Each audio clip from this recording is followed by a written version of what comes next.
try my outdoor voice. Can everybody hear me? To start, thank you for being a member of this club. Thank you for everything that you do.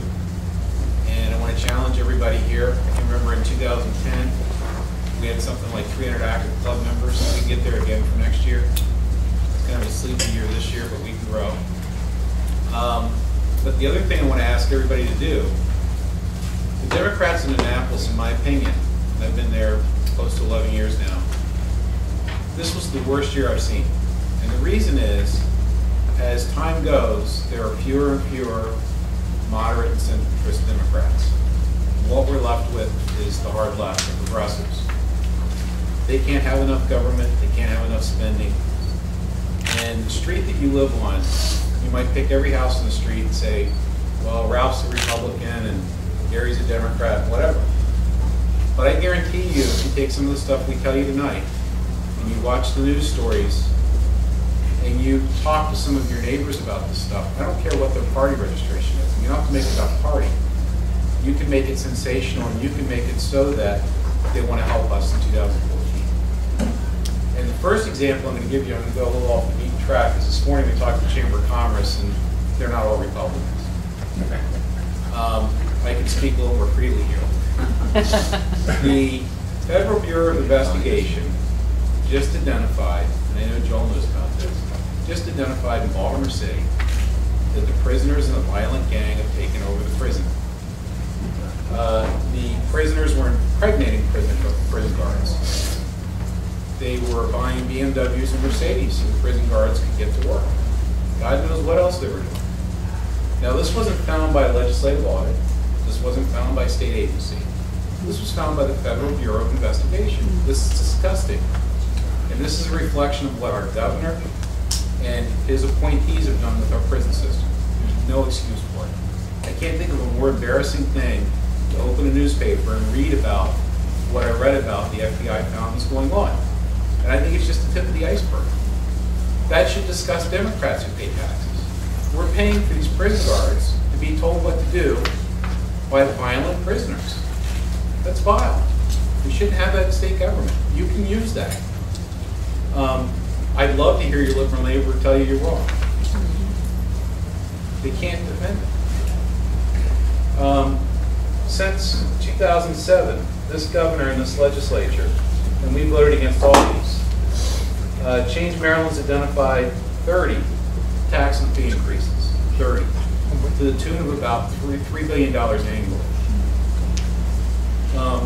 2008 was the peak of our tax revenues in a lot of categories, and since that time, revenues went down and spending continued to go up. So Gail's point, I make this point everywhere I go. When I started in 2002, the entire state budget was $22 billion and some change, and now it's $37 billion. We cannot sustain that rate of spending as taxpayers. We have one of the highest amounts of federal assistance of any states in the nation. Moving forward, if federal tax revenues don't turn around, that's what's going to happen in Maryland. Feds aren't going to give us as much. And they're going to turn around and look at every one of you and say, oh, we have a deficit.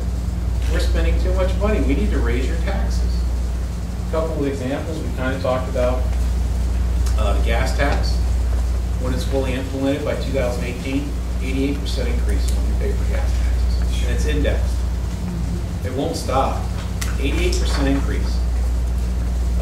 The alcohol tax. A couple of years ago, we were lobbied by the mental health community. They wanted money to help individuals with mental disabilities. And we were told if you raise the alcohol tax, we'll get people off the waiting list and we'll give them services. You know where the money went in Howard County? We have new artificial turf fields at 3 high schools and districts where Democrat delegates voted in support of that tax. That's disgusting. That's not defensible. The rain tax. We didn't call it this last year. If you have impervious surface on your property, you're going to start paying a rain tax. We just heard that St. Louis Church is looking at something like a $30,000 annual bill. Now, it was bad when the state passed it. It became worse when the county council took it up. And I'm sure Councilman Fox can give you specific details. But we had Democrats in the Chamber of Commerce this morning tell us it was a mistake to give the counties broad authority. It's only 10 counties. State and local governments exempt from it. But if you're a nonprofit, a charity, a business owner, or a homeowner, and you have a driveway or a parking lot, you're going to get a new tax. The claim is we're going to clean up the bay with this money. Well, you know what? We're supposed to do that with the flush tax. Guess what the governor's been doing with the flush tax money? Flushing it away. Spending it somewhere else. Been taking it out of that fund and spending it somewhere else. The worst operating wastewater treatment facility in the state of Maryland is in Baltimore City. And when they passed the flush tax, they told us this is the first thing we'll fix. Never fixed it. So I can go on and on, all night long. But the point being is, and we will answer your questions, the point being is, you can use this stuff to grow this club. You don't need the most active person in the world. Just talk to friends, neighbors, co-workers, and tell them what's going on. A lot of people don't pay attention, unfortunately. You guys do. That's why you're here. But you can share this stuff. I mean, we all have Facebook accounts. We're like canaries in the coal mine. When the stuff goes wrong, we're the first ones to let you know something's wrong. But you can turn around and use that stuff. I know some of you do. I know Joel blogs a little bit. I know some of you talk to people. But I'm just challenging you to do more of that. Because I think going into next year, we have some real opportunities. Here the Democrats run the state. They've drawn the legislative maps. We have some opportunities that we haven't seen in years in Howard County. If we get people disgusted enough and they realize enough of what's happening to them. And things aren't going to get better if this election doesn't put it up for us. So, thank you.